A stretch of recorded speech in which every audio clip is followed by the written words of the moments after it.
రోడ్లు బాగా చేశారు కదా కొడితే ఎవడో పడరానా మీకేంటి ఇబ్బంది నీకేంటి ఇబ్బంది ఇప్పుడు దాకా పెద్ద మనుషులాగా మాట్లాడారుగా వాళ్ళని ఎటువంటి తీసుకెళ్ళిపోతున్నారు సార్ న్యాయంగా మాట్లాడే వాళ్ళకి మాత్రం వాళ్ళని తీసుకెళ్ళి మీకైతే ఏమి ఉండదు మీకు చట్టాలు వర్తించు ఎంత ఘోరం అంటే మమ్మల్ని వాళ్ళ మమ్మల్ని మీకుంటే ఉండండి బానిసత్వం ఎందుకు కొట్టారు వీళ్ళందరూ భర్త వాళ్ళు ఉన్నారు వాళ్ళు ఎందుకు కొట్టారు వాళ్ళని చెప్పండి మీరు చెప్పండి ఎందుకు కొట్టారు ఎంత అన్యాయం సార్ మమ్మల్ని రోడ్లు పాలు చేశారు మేము ఏమైపోతాం సార్ మమ్మల్ని కూడా చంపేయండి సార్ మమ్మల్ని కూడా చంపేయండి ఎందుకు నిజంగానే తప్పు చేశాడు నిజంగానే తప్పు చేశాడు అన్న తీసుకెళ్ళి చట్టరీత్యా నీకు ఏ సెక్షన్లు అయితే వాళ్ళు వర్తిస్తే పెట్టు వాడు ఏం తప్పు చేశాడు వాడు వీడియో తీసుకుంటే తప్ప కొడతారా కొట్టే అధికారం మీకుందా మీకు లేదు కదా వాడు తీసుకుంటాడు పోలీస్ స్టేషన్ లో కూడా వెళ్ళి తీసుకోవచ్చు అని హక్కు మీకు మీరు ఎందుకు కొడతారని అడుగుతున్నాం లాక్కున్నావు ఎందుకు లాక్కుండా ఏంటో చెప్పండి కాదు కనీసం సుప్రీంకోర్టు గైడ్ లైన్స్ ఉన్నాయి మీ స్టేషన్ లో కూడా తీసుకోవచ్చు మీ స్టేషన్ లో కూడా తీసుకోవచ్చు మేము ఆడవాళ్ళకి మనకు గుర్తులేదు సార్ వాళ్ళకి పెద్దలు పోయేవాళ్ళు మేమేమైనా అరాచకాలు చేసామా మేము పోలీసుల మీద ఏమైనా దాడికి దిగామా ఏమైనా కొడుతున్నామా తిట్టామా ఏమైనా అబ్యూజింగ్ చేసామా మా ఫోన్ లాక్కోవడానికి వాళ్ళు నా ఫోన్ కూడా లాక్కున్నారు చక్రీ అనుకో నేనే నిలబడ్డాను అక్కడ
6 నెలల క్రితం సుమారు ఒక 38 మందికి నోటీసులు జారీ చేయడం జరిగింది.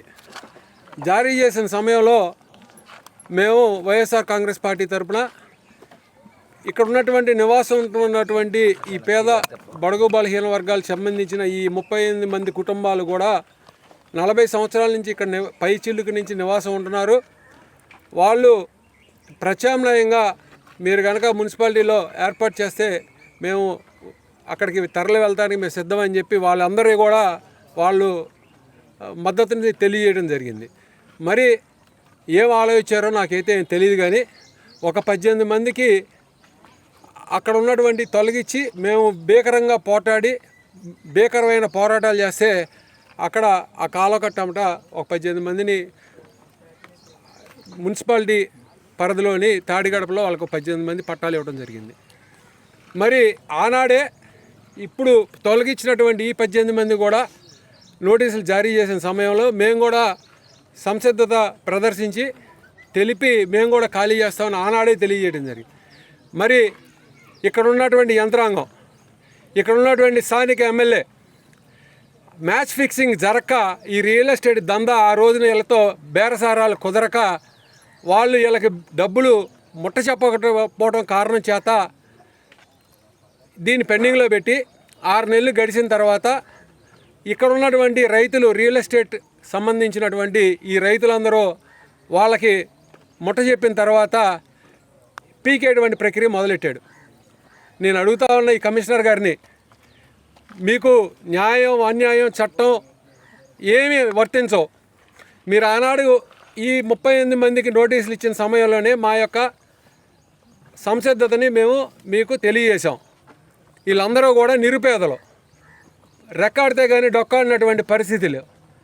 వీళ్ళు కూలి పనులు, నాలి పనులు, పాచి పనులు చేసుకుని నివాసం ఉండేటువంటి కుటుంబాలు.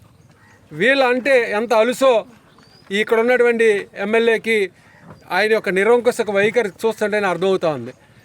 మొన్న రీల్ స్టార్ బోడే ప్రసాద్ గారు ఇక్కడికి వచ్చి వీళ్ళందరికీ కూడా ఇక్కడ ఉన్నటువంటి 60 సెంటుని పూడ్చి ఇక్కడే నివాసయోగ్యమైనటువంటి తలా సెంటున్నర ఇస్తానని చెప్పాడు. మేము కూడా సంతోషించాం. సదృదయంతో మారు మనసు పొంది మంచి ఆలోచనతో పేదల పట్ల అతనికి కూడా మంచి భావం కలిగింది కదా అని చెప్పి మేము కూడా సంతోషించాం. కానీ ఇంత దుర్మార్గంగా, ఇంత నిరంకుశంగా ఇతరులు ఇలా వ్యవహరిస్తారని కల్లో కూడా ఊహించాల.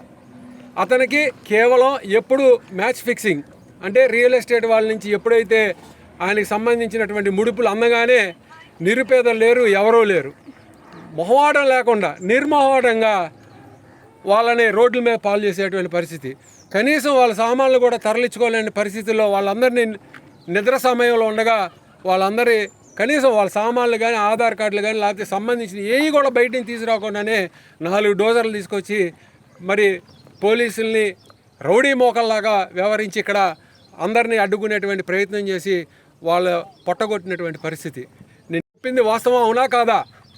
నువ్వు ఇక్కడ 60 సెంటు నింపి వీళ్ళ తలా సెంటు ఇస్తా అన్నావా అనలేదా? నేను చెప్పేది అబద్ధం కాదు. ఈ కాలువకి యువతల పక్క మాత్రమే తొలగించాడు. ఈ రియల్ ఎస్టేట్ ఇక్కడ ఉన్నటువంటి ఈ మొత్తం పొలాలందరి దగ్గర కూడా అతనికి కాసులు దండుకుని వీళ్ళందరినీ ఖాళీ చేయడం, మరి ఆ కట్ట మీద ఉన్నటువంటి వాళ్ళ దగ్గర ఏమీ రావు కాబట్టి వాళ్ళందరినీ వదిలేసినటువంటి పరిస్థితి. అతనికి అవసరం అయినా కూడా అభివృద్ధికి మేము సహకరిస్తామని చెప్పాం. అతను కాలువ నిర్మాణం చేయాలంటే మేము సహకరిస్తామని చెప్పాం. వీళ్ళకి మరి తాడిగడ మున్సిపాలిటీలో ఏర్పాటు చేస్తున్నాను, వాళ్ళందరికీ కూడా ఇస్తానని చెప్పి అక్కడ ఇవ్వని పక్షంలో మరి వాళ్ళు ఎక్కడైనా కానూరులైనా ఇవ్వమని చెప్పి మేము వేడుకున్నాం. మరి ఇంత దుర్మార్గమైనటువంటి చర్యలు పాల్పడినటువంటి ఈ ప్రభుత్వం వెంటనే వీళ్ళకి కానూరులో ఉన్నటువంటి మిగులు భూమిలో వీళ్ళకి పంచి వీళ్ళందరూ కూడా, ఎందుకంటే యువతల కట్ట మీద 16 మంది, అవతల కట్ట మీద 18 మంది ఉన్నారు కుటుంబాలు, సుమారుగా 38 మంది కుటుంబాలు ఉన్నాయి. ఈ 60 సెంట్లో కనుక మీ పూర్తి స్థానికి అయ్యే ఖర్చు ఏదైనా ఉంటే వైఎస్ఆర్ కాంగ్రెస్ పార్టీ తరఫున నేను నా సొంత నిధులతో నేను పెట్టుకుంటా, ఎంత డబ్బు అయినా అంత నేను పెట్టుకుంటా. వాళ్ళకి ఒక 15 అడుగులు రాడో లేకపోతే 20 అడుగులు దారి వేసి తలా సెంటున్నర ఇచ్చి వాళ్ళని ఆదుకోవాలని మీ ద్వారా వేడుకుంటూ, మరి ఇంత దుర్మార్గమైన చర్యలు అర్ధరాత్రి వాళ్ళు ఎటువంటి ప్రకటన లేకుండా చేయటం అనేది చాలా మానవులు అందరం కూడా ఈ రాజకీయాలు పక్కన పెట్టి మానవతావాదులందరం కూడా ఖండించాల్సినటువంటి విషయం. వీళ్ళు చూడండి, వీళ్ళు చిన్నారులు, వీళ్ళు కాంపిటేటివ్ ఎగ్జామ్కి ప్రిపేర్ అవుతున్నటువంటి పరిస్థితి. ఈ తల్లి పేరు సింధు. తను 10వ తరగతి పూర్తి చేసి కాంపిటేటివ్ ఎగ్జామ్కి 2 రోజుల్లో తనకి టెక్స్ట్ బుక్స్ కూడా తీసుకోవాలనేటువంటి బయటికి తీసుకోవాలా. ఏం పాపం చేసింది తనని అడుగుతా ఉన్నాం. తను కూడా మరి సర్టిఫికెట్లు కూడా తీసుకోకుండా బయటికి గెంటేసి మహిళా పోలీసుల చేత మానవ మృగాల్లాగా వాళ్ళందరినీ బయటికి విసిరేసినటువంటి పరిస్థితి. నేను అడుగుతా ఉన్నా, ఏం సాధిస్తారు? ఏం సాధించబోతున్నారు అని అడుగుతా ఉన్నా. మనం రాజకీయాల్లో ఉన్నప్పుడు విలువల కోసం బతకాలి. ఎవరైనా సరే పేద బడుగు బలహీన వర్గాల కోసం పనిచేయాలి. వాళ్ళ అభ్యున్నతి కోసం మనం అందరం నిరంతరం కృషి చేయాలి. అంతేగాని సంపన్న వర్గాల దగ్గర కాసులు దండుకుని వాళ్ళకు అడుగులకు మడుగులు ఎత్తుతూ నిరుపేదలందరినీ రోడ్లు పాలు చేసి నీ హిట్లర్ పరిపాలన ఎంతకాలం కొనసాగామో, ఈ హిట్లర్కి ఈయన ఒక చాణక్యుడిలాగా మాకున్నటువంటి కమిషనర్ గారు రూల్స్ రెగ్యులేషన్స్ ఏమీ ఉండవు, గాలిలోకి వదిలేస్తాడు. గాలిలోకి వదిలేసి అన్ని గాలిలో మాటలు మాట్లాడుతూ ఒక రౌడీ మోకలాగా వ్యవహరించి ఆడపిల్లలను కూడా చేతులు పెట్టుకుని లాగినటువంటి పరిస్థితి. మరి అన్నింటినీ మేము వైఎస్ఆర్ కాంగ్రెస్ పార్టీ తరఫున ఖండిస్తున్నాం. రాబోయే రోజుల్లో వీళ్ళకి కనుక తగు న్యాయం జరగకపోతే మేము పోరుబాట తప్పదు. ఖచ్చితంగా మేము అవసరమైతే నిరాధ్యక్షలు చేసేటువంటి పరిస్థితి ఉంటుంది. మా డిమాండ్ అలా ఇక్కడ ఉన్నటువంటి 60 సెంట్ని పూడ్చి మీరు ఏ మాట అయితే ఇచ్చారో, మీరు ఏ మాట అయితే అమలు చేస్తానని చెప్పారో, వాళ్ళకి ఏదైతే చేస్తానని చెప్పి నమ్మబలికారో అది ఖచ్చితంగా అమలు చేసి తీరాలి. చేసే వరకు కూడా మేము మా పోరాటాలు ఆపం. ఒకవేళ నువ్వు చేయకపోతే 3 సంవత్సరాల్లో జగన్మోహన్ రెడ్డి గారి నాయకత్వంలో మేము ఖచ్చితంగా ఇప్పుడు నిరాశలైనటువంటి వ్యక్తులందరికీ కూడా ఇక్కడ ఈ 60 సెంట్లో పూడ్చి మీకు ఖచ్చితంగా వాళ్ళకి ఇళ్ల పట్టాలు ఇప్పిస్తామని కూడా హామీ ఇస్తా ఉన్నా. నేను మరొకటి చెప్తా ఉన్నా, మీకు ఈ ప్రభుత్వం 38 మందికి ఇళ్ల పట్టాలు ఇవ్వలేనటువంటి దౌర్భాగ్యమైన పరిస్థితిలో ఈ కూటమి ప్రభుత్వం ఉంది. సుమారు ఈ మున్సిపాలిటీ నుంచి 14,000 పైచీలకు ఇళ్ల పట్టాలు ఇచ్చి కులం చూడడం, మతం చూడడం, ప్రాంతం చూడడం అని చెప్పి మరి అందరికి ఇళ్ల పట్టాలు ఇచ్చి నిరాశలైన అందరికీ కూడా ఇచ్చినటువంటి గొప్ప ఘనత మరి వైఎస్ జగన్మోహన్ రెడ్డి గారిది. మరి 38 తెల్లారి గట్ట లేపి అప్పటికప్పుడు ఇల్లు పడేసి కనీసం బుక్స్ కూడా తీసుకోకుండా బయటికి తోసేసి మిమ్మల్ని ఎక్కడో తీసుకెళ్ళిస్తామంటే అక్కడి నుంచి మేము ఎక్కొని కాలేజ్కి కానీ దేనికన్నా నిత్యావసరానికి రావాలంటే అక్కడి నుంచి 7 కిలోమీటర్లు నడిచి రావాలి. ఇక్కడ ఎత్తనన్న మాట పోయింది, మా చదువు పోతుంది. రేపు 2 రోజుల్లో నా ఎగ్జామ్ ఉంది, మే 1 నా ఎగ్జామ్ ఉంది, ఎల్లుండి నా రిజల్ట్స్ వస్తే మేము ఏం చేయాలి? ఇల్లు లేదు, ఎక్కడ ఉండాలి? మేమంతా ఇచ్చిన మాటలు పోయినాయి, అన్ని హామీలు పోయినాయి. మేము ఎలా చదువుకోవాలి? ఎక్కడ ఉండాలి? ఇప్పటికిప్పుడు దారి ఎలా చూపిస్తారు వాళ్ళు? ఎక్కడుంటే చిన్న పిల్లలని కూడా లేకుండా బయటకు తీసుకొచ్చి ఇల్లు పడేశారు. తీసుకుంటామన్నా కూడా మాట కూడా పలకనివ్వకుండా పడేస్తే మేము ఎక్కడికి వెళ్ళి ఉండాలి? ఇంకా చదువుకున్న పిల్లల్ని కూడా చదువుకోనివ్వకపోతే ఎలా? ఎంత కష్టపడి నేను నా ఎగ్జామ్కి ప్రిపేర్ అవుతున్నా, మొత్తం బుక్స్ కూడా తీసుకోనికుండా బయట పడేశారు.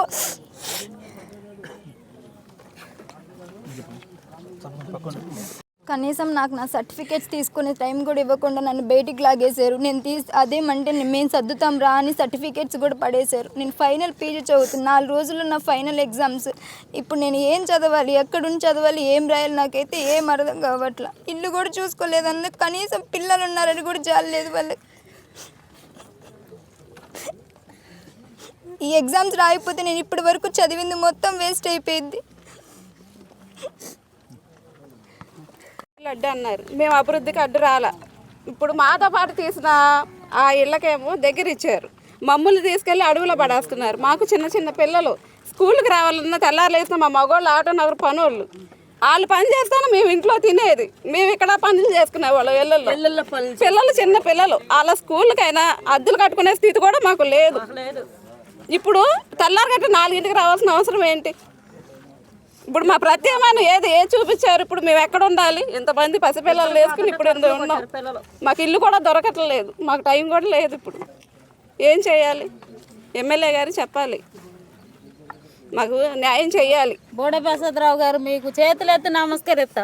ఖైదీ కన్నా సరే కొంచెం ఏదన్నా పర్మిషన్ ఇస్తారు, మాకు అధికార సమయం ఇవ్వకోకుండా ఏది కానీ టైంలో వచ్చి మమ్మల్ని బయటికి దోసేసి మీ ఇష్టం వచ్చినట్టు చేసేసారు సార్. అయినా మా కోపం అయితే రావటం లేదు, కానీ మా మీద దయించి మీరు మాకు దగ్గర ఎక్కడో చోట సహాయం చేస్తే నీ సహాయాన్ని మేము జీవితంలో మర్చిపోలేం. కానీ మేము ఎంత దుఃఖపడుతున్నామో మీకు భగవంతుడికి మాత్రం తెలుసు.